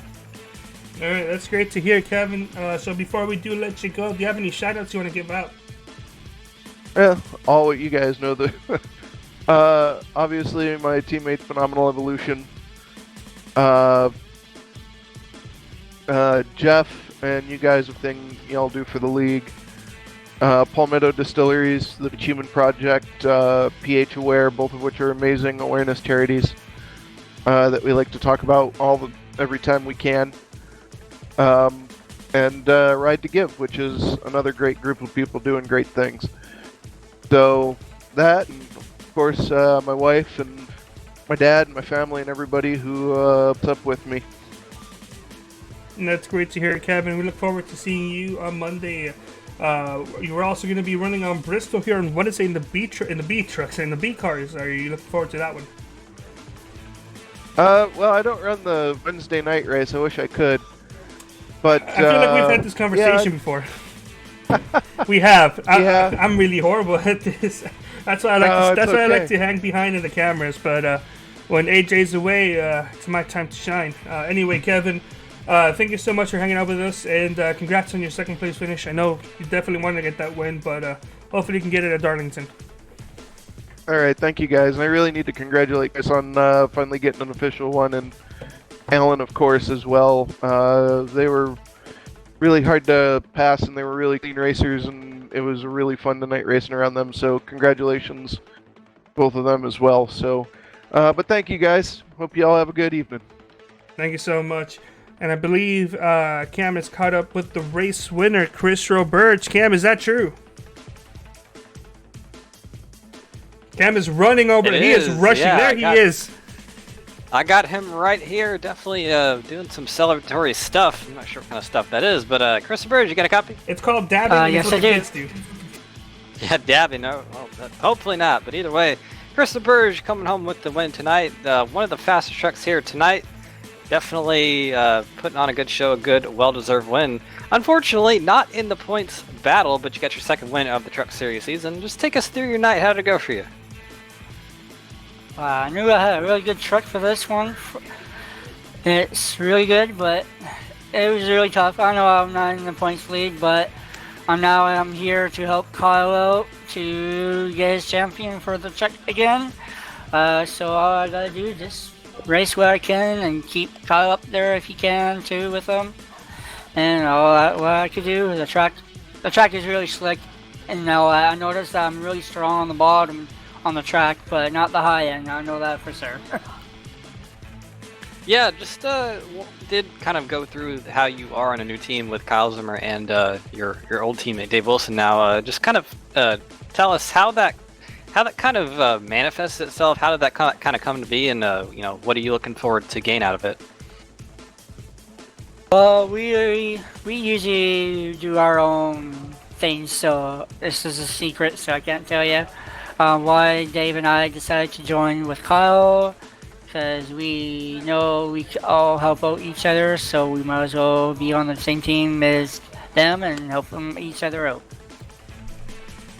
All right, well, really, it started off on a pretty good note with the win tonight. In 2 weeks' time, this series does wrap itself up at the Darlington Raceway. You've probably got to be excited to get this series over and done with, and probably end off on a high note. Kind of just tell us how you're looking forward to that race, and is that going to be a race where you're going to go out and try to win, or are you going to try to help your teammate capture a championship? Just to help my teammate out. That's all I can do. All right, man. Well, appreciate you talking with us. Again, congrats on your win. Second win of the season, of course, winning at Dover as well. But before we let you go, we know you got some shout-outs for us, so let's hear them. Yes, big shout out to Jeff Smith to get all this organized for us, and if this won't happen, we won't be racing here at all. Thanks to you guys for broadcasting, so everybody else and friends and family could watch this race. Thanks to my new teammate there, Kyle. Thank you, and a big shout out to my wife. She'll be huge support for me. And a big shout out to my best friend, co-worker and this is for his when his wife passed away. So I did it for him for that reason. It's an awesome way to honor him coming out here with a win, but we do appreciate you talking with us once again. Congrats on your win again, and we will definitely probably talk to you again some other time, so go celebrate. Oh, well, thank you very much. Celebrate with my teammates. All right, that was your winner, Mr. Chris Burge. Definitely going to be happy about that new partnership with Protege Racing, but I believe that Carlos Acosta has caught up with the league owner, organizer, the man himself, Jeff Schmidt. Yeah, and he's dabbing into some Taco Bell there. Jeff, you enjoying that burrito? Hey, how you guys doing? Hey, so another successful race here for you guys, and I had a blast watching this. I know Cam had a blast commentating on it, and we're seeing Christopher Birch, who definitely had a dominant truck, not as fast as Kyle Zimmer, but seeing Kyle Zimmer make a couple mistakes allowed him to get himself in a position where he could win the race. How was it on your end as a race official? Oh, the race was great. It was definitely a little slick. Had to be easy on the throttle on exit. The truck wanted to spin a little bit on you, but the guys did an amazing job of keeping it under them. The track temp kind of cooled down as we ran, and it kind of helped out a little bit with that. A lot of tight racing tonight. Very close stuff that could have been bad that wasn't. We had a few cautions here and there, but it was just good racing, man. I enjoyed it thoroughly. That's true. So did we, and we're looking forward to wrapping up the season in Darlington here in 2 weeks. What are your thoughts for that race? Yeah, that's going to be interesting. Darlington and the trucks. Darlington is it's a tough track. It's a very narrow racetrack. It might look a lot wider, but a lot of that is different bank. It's kind of the apron. The apron goes really high up on the track, and the racing surface is very narrow. So it's going to be a learning curve for many, for sure. I'm looking forward to it, though. Looks like I just got done with the points now, and Kyle is still in a 12-point lead in this series. So he's still in a comfortable spot, even with the troubles that he went through tonight. He's going to have to pretty much get involved in some major trouble, and someone like Kevin Paskowicz or Fernando to jump on it. Looks like Fernando might even be kind of out of the question at this point. But Kevin's 12 points behind.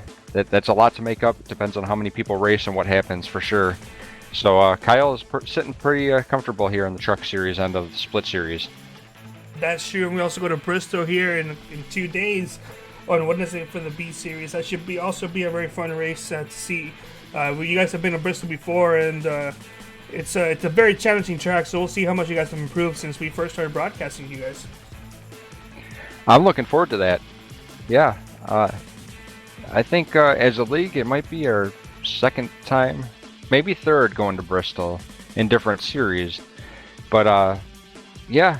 I mean, Bristol is Bristol. It's mayhem. It's completely crazy. It's the Coliseum, man. It's, 2 men enter and 1 man leaves, pretty much. It gets crazy racing there. But I'm very interested in to see the progression of the drivers and how they can do there compared to the last time we went there. And it wasn't terrible last time, but there were a lot of cautions. It's something you typically see at Bristol, but I'm pretty sure we're going to see something a little better this time, and like always, be extremely proud of the drivers for what they do. That's true, and either way, it's a fun race to watch today, and I'm excited to see what you guys can do next week. Before we do move on to shoutouts, though, I believe you have something you want to bring up regarding a special event happening in about a month, and then also a special event that's going to happen a week before that event. Absolutely, we'll go ahead and.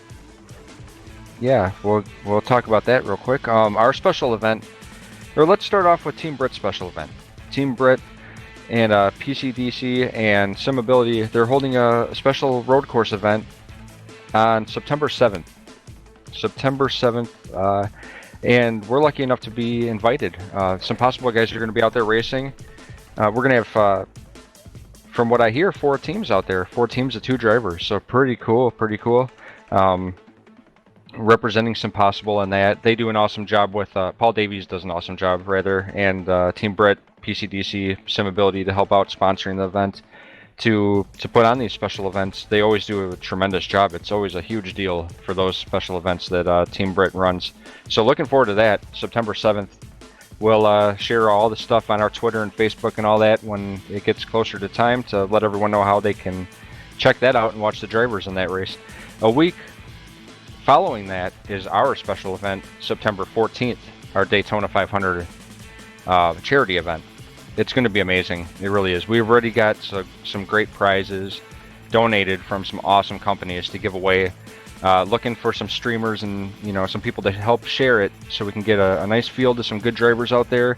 Obviously, the SimPossible guys will be out there. If you're interested in racing in that event, it's open to everyone, rather, and just get a hold of me. We do have an early sign up for kind of special invites. Otherwise, when it goes public, we will let everyone know so everyone can sign up, and that's going to be very soon here, within the next couple days, hopefully, if not within the next week for sure, to open sign up for anyone.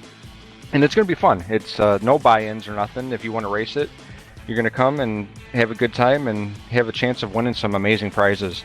We really do have some cool stuff. So looking to spread the word and hopefully get some donations. Thank you for a donation coming in today from David Tucker, an iRacing employee. He's an awesome guy. If you don't know Dave Tucker from the forums, he's a programmer of iRacing. He does a lot of work by adminning the forums and stuff. Awesome guy. He's always there to help people out when they need it. And yeah, he just donated that today to us, and we're very appreciative of that, David. Thank you so much. It helps out so much to help the drivers, to help us help the drivers with things that they need. It's highly appreciated. If anyone is interested in donating to the league, and every dollar counts and every penny goes towards the drivers, our PayPal is paypal.me/SimPossible. Again, no one's pressured to donate ever. For if you can, you can. If not, we love you all anyways. Got to thank the drivers for sure, their families for helping them out, to help them to race and to get going here. Always a great time racing. I love these drivers. We definitely got lucky with a good group of guys, man. Every single one of these guys I'm honored to call a friend. It's been an amazing thing. Got to thank everyone that watches the videos, that watches either live or after. It's awesome to see that there's people out there that care and support us, and yeah, it's just a very cool thing. Obviously, you guys, 3YTV, Carlos, Cameron, Peter, AJ when he's up there helping. Thank you so much, man, for what you guys do. If it wasn't for you guys, we wouldn't be nearly as big as we are and be as known as we are. So it's a huge, huge deal, and what you do is tremendous in helping us out, and we truly appreciate it. I have really so many people to thank that it's going to get to the point, and it's a great thing, but it's going to get to the point to where I can't thank everyone, and I apologize for that. But anyone who's donated anything to SimPossible, whether it be a product, monetary value, help spotting. We got guys that help out with spotting, like Wayne. What an awesome guy he is to come help Nate out. Anyone that's helped us out at all throughout our journey of starting this thing to now, thank you so much. We really appreciate it.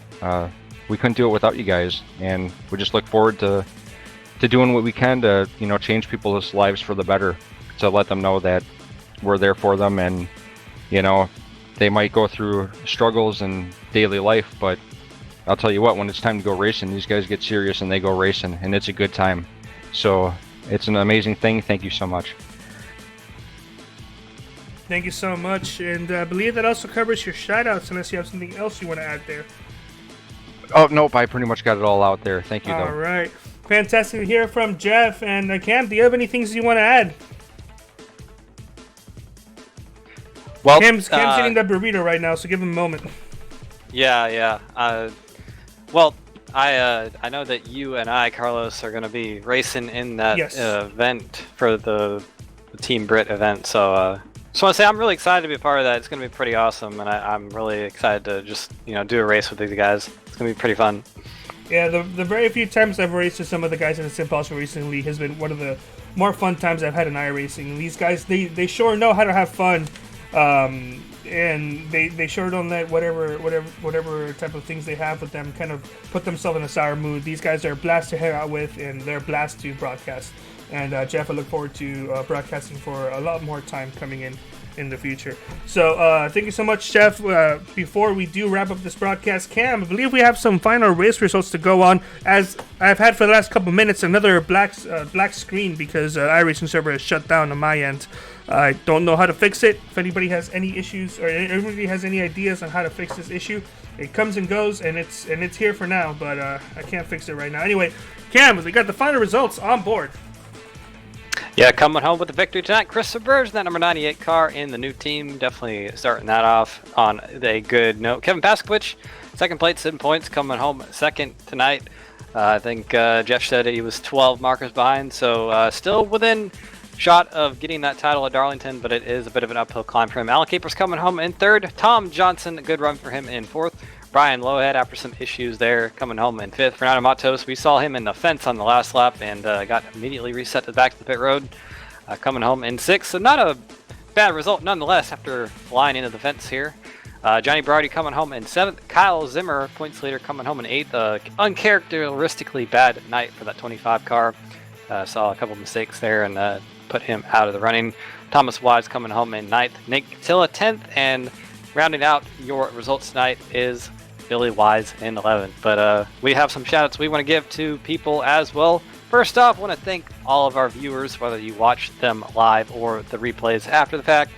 We wouldn't be doing this without you, so thank you very much. And everybody who comes out to throw some chats out in the YouTube chat, we love that. We love that you come out and hang with us. Keep doing that. We do read all of your chats. So please keep doing that. I want to thank Thomas Morris from OCR TV for these graphics, and Kyle Heyer and Finian DeCunha from SimTV for these awesome cameras that we can show you camera angles each and every week. Of course, those guys are a very good friend of us here at 3Y TV. Awesome broadcasting team themselves. And just thank everybody from the SimPossible Racing League. We do, it's a privilege for us to cover these guys because it is a great group of people. But Carlos, I think that's enough for us tonight. You got any final thoughts on the race? Yeah, I just want to give a quick shout out to the guys at Primetime TV. They gave us a couple more tips on how to possibly improve our broadcast, so hopefully it helped out with us tonight. But yeah, they've been helping us for a while recently since they've known about us. And also want to give a quick reminder to check out tomorrow's race for the American Sim Racing Series. We're going to be doing the first of the playoff race for the Truck Series. That's going to be a blast there at Bristol. It's a very unique opening track for a chase or a playoff system, so it'll be fun there. Other than that, thank you so much, Cam. Thank you so much, everybody who's watching, and we all hope you have a great night.